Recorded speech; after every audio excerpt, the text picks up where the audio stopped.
10 retired generals, admirals, and sergeant majors have put out a letter to the public declaring Donald Trump a danger to our national security, who disparages our heroes and fails to take responsibility for any of his actions, including the Taliban deal, where Donald Trump released 5,000 Taliban terrorists, including the Taliban leader, without even bringing in the Afghan government into the negotiations, and swiftly allowing the Taliban to reconquer Afghanistan and providing no transitional support to the Biden administration. I want to show you this letter that was made public. The National Security Leaders for America coming out strong in support of Vice President Kamala Harris, who they say is the best and only candidate who is fit to serve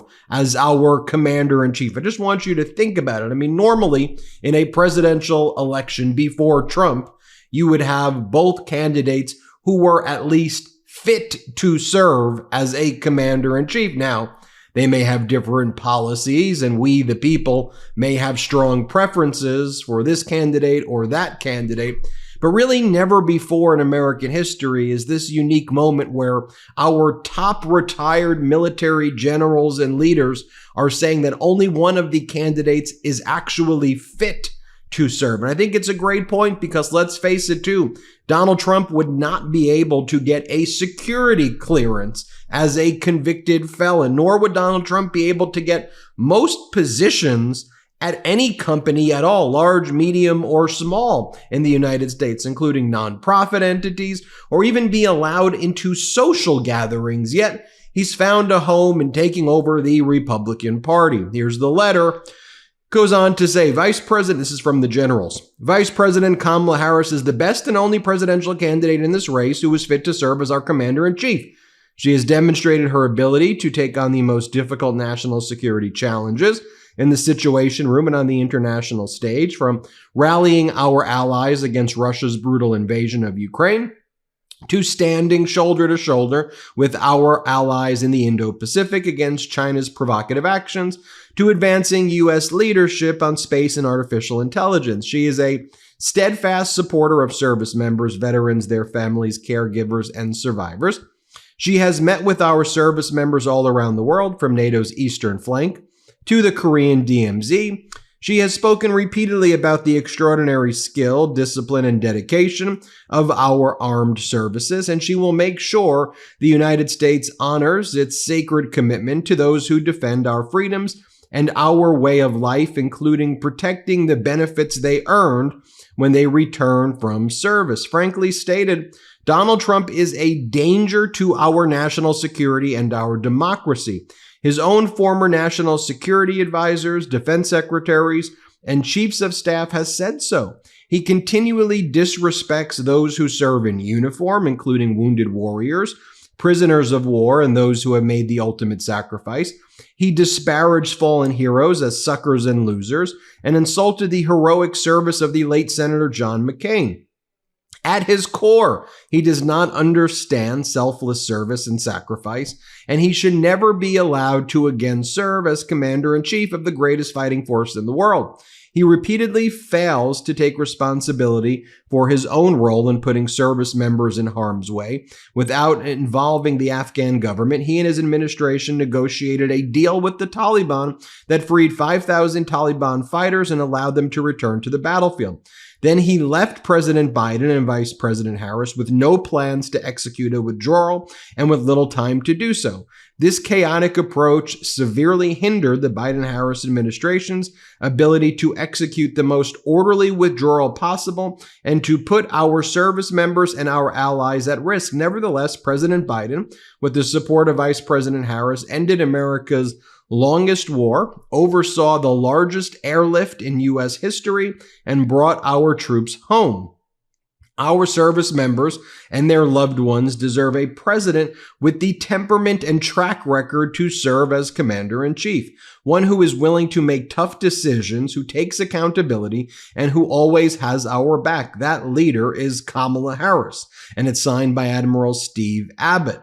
Brigadier General Stephen Anderson, Major General Peter Cook, General Larry Ellis, Sergeant Major of the Marine Corps, John L. Estrada, Major General Randy Manner, Vice Admiral Dennis McGinn, General Lloyd W. Newton, Major General Marlon Quagliotti, and Rear Admiral Michael E. Smith. And again, these are not political people who give endorsements during elections. That's why this is so powerful. They just recognize that Donald Trump is unfit. Now, going to what they're saying in the letter about how Donald Trump essentially surrendered Afghanistan to the Taliban and didn't even provide an exit or withdrawal strategy to the Biden administration. Remember that Donald Trump's leadership, like Mike Pompeo, negotiated directly with the Taliban. In fact, they invited the Taliban to hang out at Camp David in the United States on September 11th. Yes, on 9/11, that's when they invited the Taliban to hang out at Camp David. They ended up negotiating a deal thereafter with the Taliban that freed 5,000 captured Taliban fighters. Now, for all of you who have friends who may still be, MAGA people who talk about Afghanistan and, oh, Biden did this, Biden did that. Let me show you this Afghanistan withdrawal fact sheet. I don't know about you, but I'm a visual learner, so I like to see graphics like this. So feel free to take a snapshot of this on your phone or your computer or your TV, wherever you're watching this. Here's what it says. Afghanistan withdrawal facts. Trump, not Biden, negotiated directly with the Taliban terrorists and excluded the Afghan army from said negotiations. Trump, not Biden, drew down U.S. forces from 13,000 to 2,500, making them vulnerable to attack. Trump, not Biden, ordered the release of 5,000 Taliban fighters from prison, one of whom would become the new leader of Afghanistan. Trump, not Biden, wanted to invite the Taliban leaders to Camp David on the anniversary of September 11th. Seriously. Trump, not Biden, agreed to a May 1st exit from Afghanistan, then bragged that he didn't need an exit strategy. Trump, not Biden, refused to brief Biden's incoming team on the situation in Afghanistan. Trump, not Biden, shut down every air base in Afghanistan except one, crippling the U.S.'s ability to extract assets safely. Pay attention to the facts, not the BS. Now, when you read those facts, I come to the conclusion, in my opinion, that Donald Trump was trying to get our troops killed so he could blame it on President Biden. President Biden conducting the largest airlift in American history, in all of American history. And the fact that there were these 13 casualties there is devastating. It is tragic, but the conditions that Donald Trump set could have resulted in far more lives being lost right there. And look at just how reckless and despicable it is. So then, what does Donald Trump do? He disparages our military generals. Like, he went on a podcast recently and he started calling his generals stupid. Here, play this clip. The one confirmation was a guy that I fired, a terrible, stupid person, actually, that couldn't do the job well. And I fired him. And he sort of confirmed it. I don't know how he confirmed it, but he did. Here he is again calling them stupid. Play this clip. But Milley was a stupid person, very stupid. But, we have great generals, but Milley was stupid. Guys like John Kelly are he's one of the dumbest people I've ever met. This is just a main feature of his traveling fascist circus events that he calls speeches, where he attacks the military generals who work directly for him. I'm talking about 4-star generals who he handpicked. Like, when it comes to General Kelly, he picked him. Here, play this clip.